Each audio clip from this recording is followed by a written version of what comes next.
Hello and welcome. This is Alchemist X, and this is the first week of October. So we got a brand new chapter of the Dragon story. This is the final chapter, part 1. So either there's going to be just one more after this, or possibly an extra if they do like how they did with Genesis and did a part 3.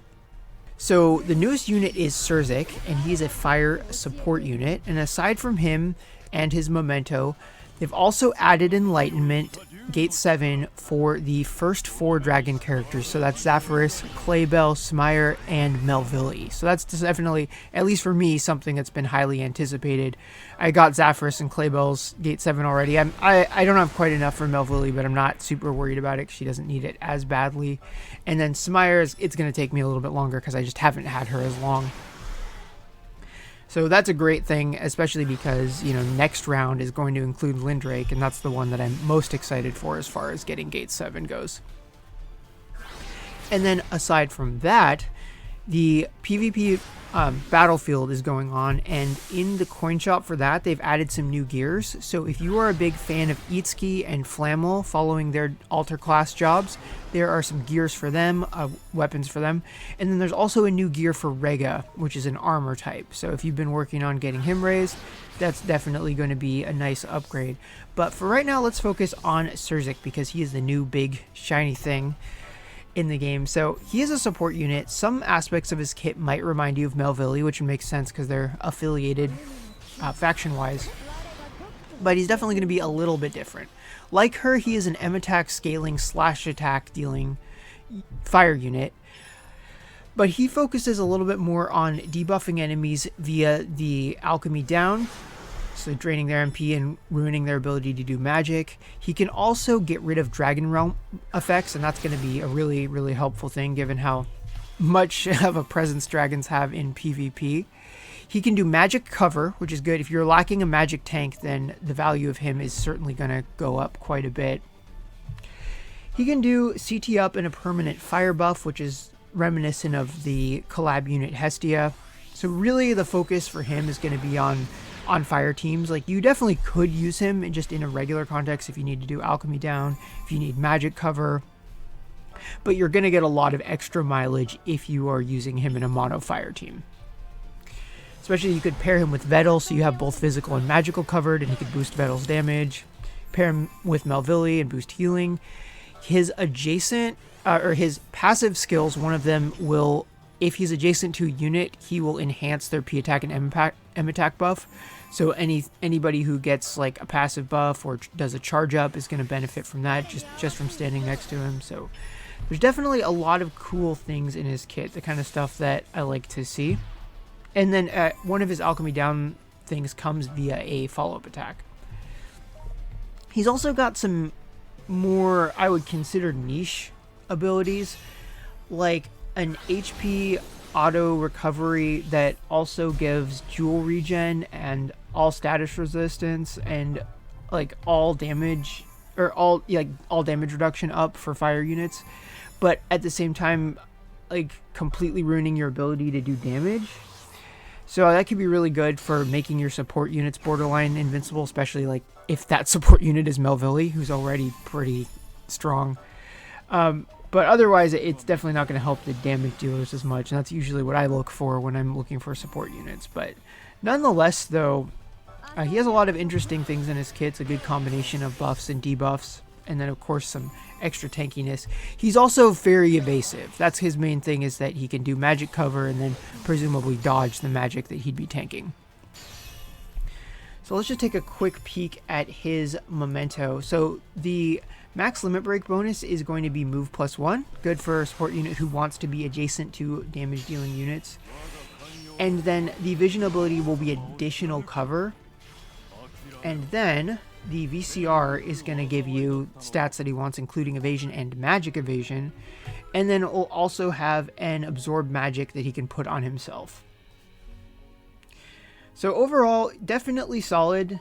Not sure exactly how anticipated he was as a unit, but anybody who is not looking forward to any particular V2s or any upcoming dragons and is in need of a good fire unit could definitely make use of Serzyk.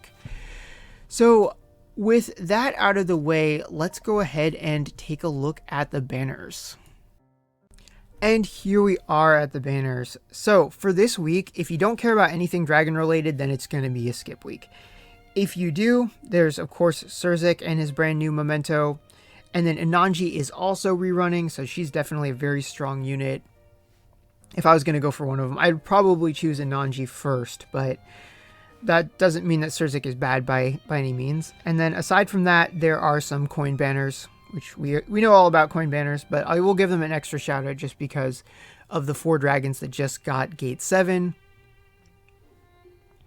So as far as Serzyk goes, if you are going to go for him, I would definitely recommend getting both his Gate 2 and his Gate 5, just because extra evasion means survivability, that's Gate 2, and then Gate 5 is going to add hit rate reduction on one of his debuffs that already has movement for enemies.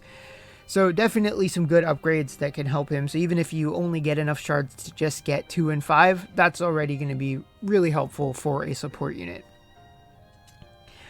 For the memento banner, luckily it's just the 2 of them share one and there's nothing else crowding out the featured. And then there are the coin banners. So there are 2 just with the dragon unit split among them. Which one is more valuable to you depends on which units you care about, but otherwise structurally they are identical. I've already done a few steps of this part 2. I have not had any luck so far, but I'm working on both Lundrake and Smire, and just to close out this video, I'm just going to go ahead and finish this one out, because I am very, very close to having all of Lindrake's gates maxed, whilst still accounting for the 200 shards for Gate 7 when it comes out. So if I finish out this banner, not only will I hit the next gem spent milestone, and then with TAGA pay, the effective cost is going to be 3,400 rather than 5,000. And that to me is worthwhile. I can get Lindrake completely done, and then I can also use any extra coins to go to Smire. Aside from that though, not really much else worth mentioning. So yeah, pretty much just dragon or bust at this point. So yeah, that's all I've got for banners, so let's go ahead and see how those last 2 steps of the Dragon Coin Banner Part 2 turn out.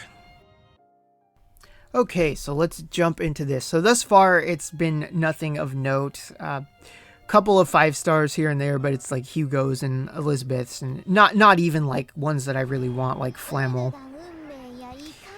So that's usually how coin banners go when I do them. I avoid them when I can, but when I'm this close to Lindrake being totally maxed out, and I've got Smire to worry about, I haven't quite hit that point in that was a really bad one, but I haven't quite hit the point where the coin shop's not worth it anymore. I'm really close, but like Lindrake's at like 12 coins per shard, Smire's at 12 coins per shard. I think Riza, who's awesome, I definitely did not sing her praises enough early on, but she's awesome. She's at like 8 coins, so it's not quite at that point yet. So these coins do still have some value. So we didn't see any downloading, but that's always really, really fickle, because I got a chance to really examine that after the patch update, because I got a bunch of new mementos, and a lot of the new ones didn't get downloading. Oh, well, look at that. This has defied my expectations. So, oh, Marseille. That's awesome. I have no idea where I am shards-wise with her, but she's definitely a unit I've been wanting for a while, just to help make up for the fact that I've struggled with wind for kind of a while. That is slowly been changing with Smire and potentially Tenosuke. I'm definitely going to prioritize Marseille over Tenosuke as far as wind/rainbow shards. I'll have to get a little farther in the Dragon story to get some shards of her, and then as soon as Lindrake is taken care of, she can have the rest of the coins. But yeah, whew, that was better than I expected. Double better than I expected. I wasn't expecting to get a full reimbursement either. So yeah, look at that. That kind of turned itself around right at the very end. So that lowered the effective cost by another 2k. So yeah, that's a good way to end things. So if you're summoning this week, I wish you good luck, and I will see you all next time.